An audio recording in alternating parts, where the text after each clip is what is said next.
Kumbaga, pinagtulong-tulungan ka ng mga lumang class, mga old-timer eh. Pinagtulong-tulungan na ako sa House of Representatives eh. Sa bagay. Oo nga naman. Para namang nakalimot na kayo. Kamakailan lang ito eh. Pinagtulong-tulungan ako. Ako na lang ang natira. Pati hopya, kinuha pa nila. Ano nangyari?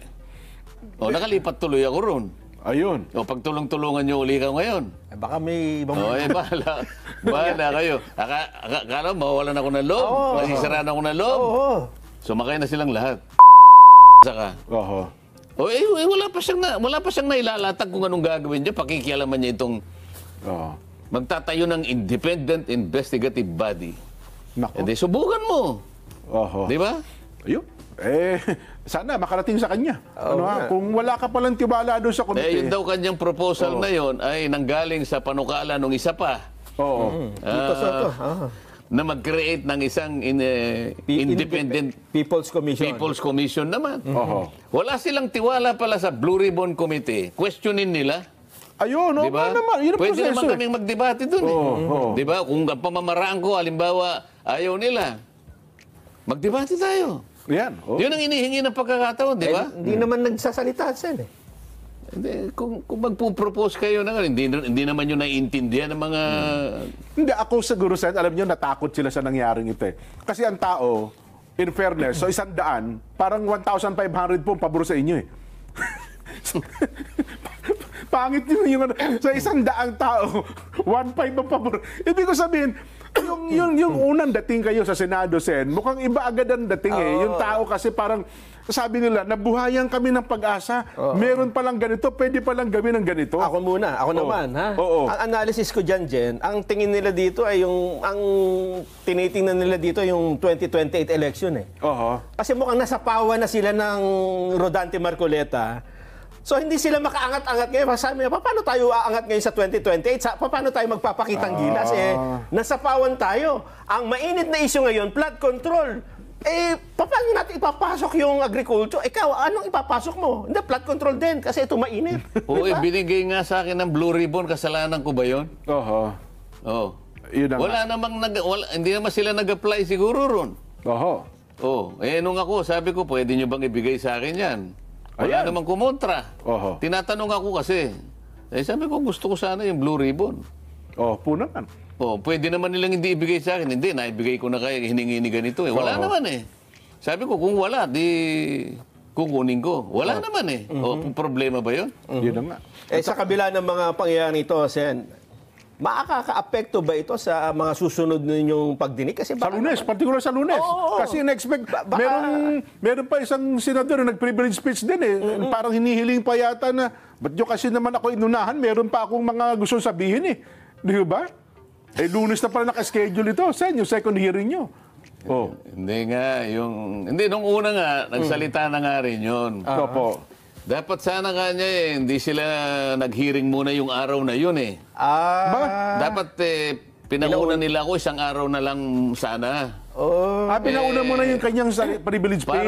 Parang yung kariton kanya, siyang humila kanya sa kalabaw.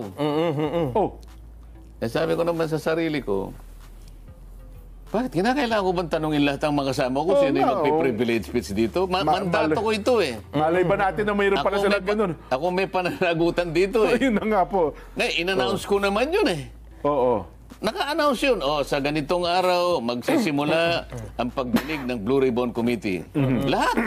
Lahat alam. Buti sana sumama siya doon.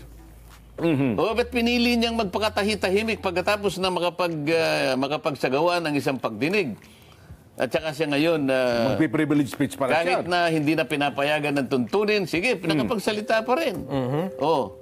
Ngayon, nung malaman niya na naman sa Lunes, magsisimula yung pangalawa.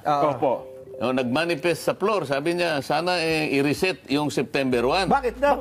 Yun talaga naman, Nagkataong kanya na magsisimula yung pagdinig ng DBCC. Yung budget na ito. Sabi ko naman sa sarili ko, di pumunta ka doon sa DBCC. Oo nga naman. Malaya ka namang pumili kung saan ka pupunta eh. Bakit i-reset na naman? Kaya parang talagang parang ayaw nila na makapagsisimula ako ng pagdinig. kasi mukhang ang nakikita nila, Sen. May tinatanong ka kanina, Oo. maapektuhan ka ba? Ngam? Ay, yun nga sinasabi Oo. ko dahil kasi kung minsan may mga pangyayaring ganyan na Baka mawalan ka ng loob. Ayun, ganyan. oo, na-out of focus puro kumbaga pinagtulong-tulungan Kasi- ka ng mga lumang class, mga old-timer eh. Pinagtulong-tulungan na ako sa House of Representatives eh. Oh. Sa bagay. Oo. Oo nga naman. Para namang nakalimot na kayo. Kamakailan lang ito eh. Pinagtulong-tulungan ako. Ako na lang ang natira. Pati hopya, kinuha pa nila. Oo. Oh, ano nangyari? Oh, nakalipat tuloy ako ron. Ayun. O, pagtulong-tulungan nyo uli ka ngayon. Baka may ibang... O, bahala. Bahala kayo. Akala, mawawalan ako ng loob. Masisiraan ako ng loob. Oo. Sumakay na silang lahat. Nako. Ba? Hindi kasi ngayon, Sen, alam nyo, hindi lamang yan. Yung mga panukala. Hindi ako kasi, ito Opo. yung mandato ko eh. Kung ano yung Opo. nalalaman kong tama, nagagawin ko, magmula noon hanggang ngayon, palaging ganito yung akin patakaran. Oo. Oh. Nako. Ngayon pala, Sen, hindi lamang yung panukala na yan kasi meron na po ngayon TRICOM. Lunes kayo, Martes, magkakaroon siya ng investigation. DIR, may investigation na rin. DPWH, meron na rin. Customs, meron na rin. DTI, meron na rin. Yung barangay na lang yata ang... Pati ata barangay, meron na rin. Yung may barangay clearance. Ang Malacanang, meron na rin po. Lifestyle check Tingnan naman. mo ngayon, tingnan mo ngayon. Opo. Bakit na-inspire sila ngayon lahat? Sa araw. Isang araw pa lang eh. Oh, yun na nga Oo. po. Oh. Hindi nyo ba nahalata? Isang araw pa lang. Oh. Lahat na sila magsasagawa ng investigasyon. Mag-iimbestiga, oh. Pati DepDep, yung kay Balisakan, di ba? Oh.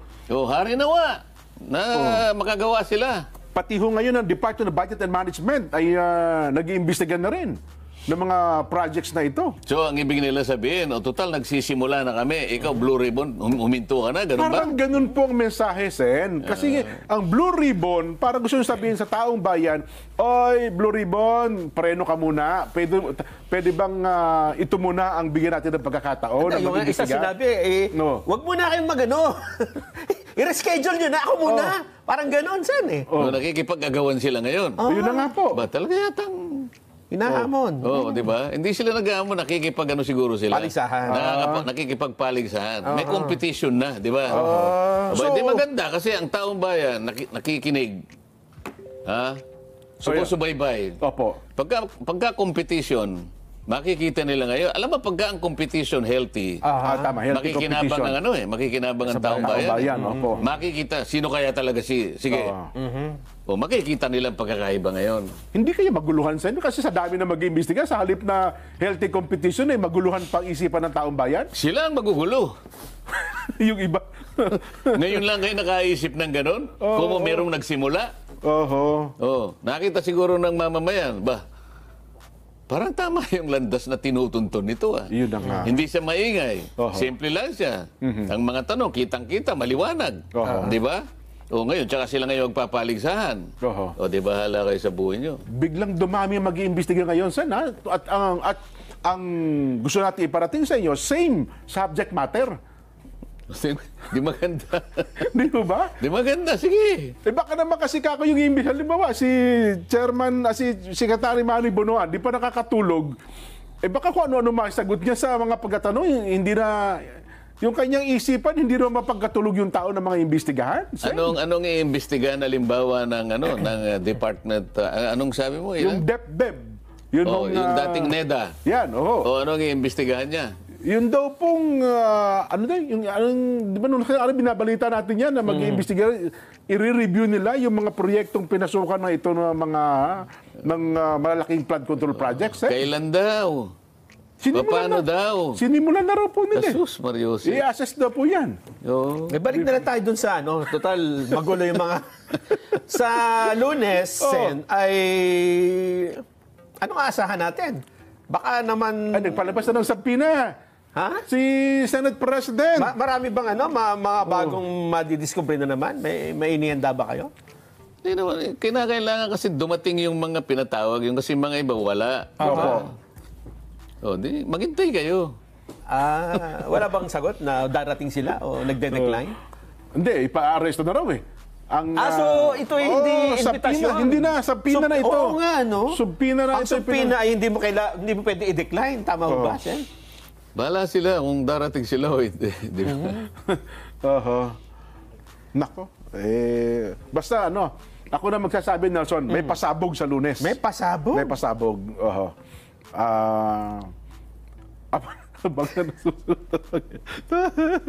Ilatag muna natin, Nelson, ang ating magiging box populi. Meron ba tayong nasaan na yung ating wala pa. Discussion lang daw po muna. Sige, sabihin, Itong pinag-uusapan natin, yung flood control projects. Pero yan lang ang nagsisilbing pinakamukha ngayon ng corruption. Kasi nakita nila yung lawak, nakita nila yung magnitude, yung lalim, yung dami ng participants at yung pamamaraan kung paano ginagawa, katapos-tapusan talaga, lugi ang taong bayan. Hindi lang nalugi, ninakawan, nalugi, walang nangyari sa kanila kung pag-uusapan yung serbisyo na dapat sana ay para sa kanila. Imbes na sila'y natulungan, na serbisyuhan ng mga serbisyong pampubliko, lalong-lalo na yung nasa kahirapan, yung gagamitin para sa kanila, ninakaw pa. Kaya nagiging popular yung subject matter. Kaya sabi ko nga sa'yo, lahat sumausaw na. Lahat sumausaw na. Walang mandato. Ang nakalagay na mandato, Blue Ribbon Committee. Ngayon, kung gusto akong tulungan ng mga kasama ko, kasi 17 ang miyembro dyan eh. 17 senators po 17 ito. senators. Opo. Ngayon, plus yung ex-officio members. tsaka sila ngayon magpapanukala na mag-create tayo ng isang di ba? Para nilang iniinsulto yung committee mismo. Di ba? Lalong-lalo na nanggaling sa mga miyembro ng Senado na matagal na ron eh. Mga datihan na nga yan eh.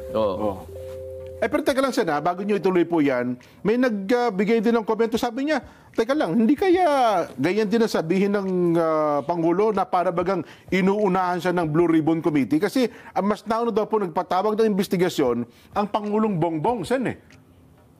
Nagpatawag ng? Nagpa-imbestiga itong flood control projects. Di ba, nung kanya hong SONA at bago yung first day ninyo ay nagkaroon na ng... So, di dapat sana ang Pangulo na nagsabi, huwag nyo na muna akong unahan. Pwede ba nga niya, mag-imbestiga na lang muna kayo ng iba? Ako na rito. Walang sinabing gano'n ng Pangulo. Ang totoo niyan, siguro kailangan sabihin ko na rin ngayon. Sige nga po, Bago ako nag-imbestiga, yung unang araw na investigasyon, nagkausap kami ng Pangulo. At siya mismo ang nagbigay ng ilang mga detalye na kakailanganin ko. Kailangan malaman ng taong bayan ito. Yan ang malaking balita ngayon, Sen. Sinabi niya sa akin, sana ay magtagumpay ka. Kaya, para dyan sa gumawa ng komunikasyon na yan, hindi. Ang Pangulo mismo ay nagbigay ng pahiwatig na sana magtagumpay ang iyong pagdinig. Mukhang hindi po ata alam ni Auntie Claire yan, Sen. Kasi si Auntie Claire ang nagsabi nun na para bagang sa kanyang statement ay para bagang inuunahan daw ng Blue Ribbon ang investigasyon pinag-utos ng Pangulo. Yan naman, salita na salita. Hindi mo na nagtatanong sa presidente, di ba? Ganun ba? Dapat sana tinanong niya muna, di ba? Para hindi siya lumilitaw na may pagkaano rin eh. Pagkatapos namin nag-uusap, may dumating na isang bisita, naupo sa tabi ko. Mr. President, ito yung gawin mong ombudsman. So personal po kayo magkaharap mismo ng Pangulo, hindi po ito tawagan, Sen, Magkatabi nga kami. Di ba? Kaya nga kinukwento ko nga sa inyo eh. Yung pala. Okay, Para yung mga taong nagdududa. Yan, nako. Mawalan na kayo ng duda, sinasabi ko na. Nako. May dumating na tumabi sa akin. Mr. President, mabuti dumating ito ka ako. Ikaw dapat ang maging ombudsman. Kasi yung 17 aplikante doon, wala akong masasabi, basta't mas gusto kita kaysa doon sa 17. Sabi ng presidente, siya na nagsasabi. Ano? Alam mo bakit ka ako? Alam mo kung bakit ikaw ang Bakit siya? sinasuggest Bakit ko. siya dapat maging ombudsman? Opo. Ganito kasi ako, nung ako'y nandun sa House of Representatives, meron akong inimbestiga. Nakumpleto ko yung investigasyon. Nagkaroon ng committee report. Opo. Inadapt ng plenary at nagkaroon ng rekomendasyon na lahat ng mga datos, lahat ng impormasyon na nakalap doon sa investigasyon na yon, Opo. ibigyan ng kopya ngayon ang ombudsman, bigyan ng kopya ang DOJ, ang Solicitor General, kung sino-sino pang ahensya may kinalaman sa pagpapile ng anumang kaukulang aksyon. Oh. Either administrative, civil, criminal. Alam mo ka kung nangyari? Walang nangyari. Opo. Kaya kung ikaw ang ombudsman, sabi kong ganyan sa kanya, ako, Blue Ribbon Committee ako, para may mangyari ngayon. Yan ang sinabi ko sa kanya. Ayun. Naririnig ng Pangulo yan. Opo. Ako, seryoso ako eh. Ang Pangulo sabi niya, narinig mo, magdesisyon ka. Sabi niya, hindi pa ako naka-apply eh. Hindi Wala pa baka pa wala sa pagpipili ng JBC. Review. Hindi ka ako problema yan. Halimbawa ka, kung may na-shortlist na, binigay sa Pangulo. Opo. Sabi ng Pangulo, hindi, wala akong gusto rito. Sige, i-open uli yan. Hindi, pwede ka na. Ayun. Oho. Hindi ba ito pwede sabihin? Kaya ko lang kinukwento ngayon para malaman ng taong bayan Opo. na ang Pangulo, wala siyang gusto, hindi niya sinabi na wag mo kong unahan. Hindi, nandun ako, kami dalawa nag-usap. Yan. Para magkaalaman na tayo. Ibig sabihin seryoso, pati ang Pangulo. Seryo, siya nga ang nagbigay sa akin ng ng USB. Para may makatulong ako sa iyo itong mga ilang mga detalye na pwede mong gamitin. Nako, mabigat pala ito. Baka nanonood ba ang ating news department dyan? Baka hindi ho nila nakuha yung bagay na yan. Nelson? Seryoso pala talaga. Kaya ayaw ko muna sanang ibahagi yun. Alam nyo naman ako, hindi naman ako makwento eh. Opo. Kasi yung mga iba dyan po, Opo, iba kasi. hindi pa nakausap. Nakausap ko si ganito. Sana ay magtagumpay ka. Ano masama doon? Kapag nagtagumpay ako, magtatagumpay ang taong bayan. Hindi ba Ang kanyang para sa taong bayan ito? Sa bagay, binuksan niya yung isumbong sa Pangulo eh. Dahil ako yung committee ko ito At saka mandate niyo yan eh. Mandato ko ito eh. Ngayon ang Pangulo, kung gusto nilang mag-imbestiga, parallel. Wala akong makita ang problema doon. Opo. Pero sa akin niya nga binigay eh. Katunayan na siya'y sumusuporta. Binigyan pa kayo ng USB. Yes. Iyon ang ano. Kaya ang tanong Hindi naman yun lang. Kaya marami naman akong ibang mapagkukunan. Yes po. Ano Pero yun para po? lang ipaintindi natin, bigyan ng diin na ang Pangulo ay sumusuporta sa aking ginagawa, in-instruct niya yung PMS. Ibigay mo sa kanya yung magagamit niya. Ayan, opo. Yes, Mr. President. Pagkatapos nung ibinigay sa akin yung USB. Ayun. Magsalita na yung gusto magsalita dyan. Kaya yun po. Sana po narinig din ni Auntie Claire. Huwag na po kayong kumontra. Alam din pala. Ay, nako. Meron tayong Vox Populi. Ito na. Aba, meron eh. Sang-ayon ka ba?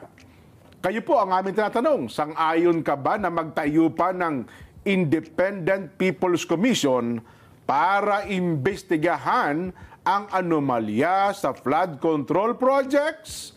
Sino nagpanungkalan nito? Si Kiko, tsaka si Soto. Tito Sen, ayun. Kung ang sagot niyo po ay, opo, sang-ayon ako dyan, letter A.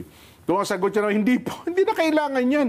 May blue ribbon na nga eh. B, hindi na po kailangan yan.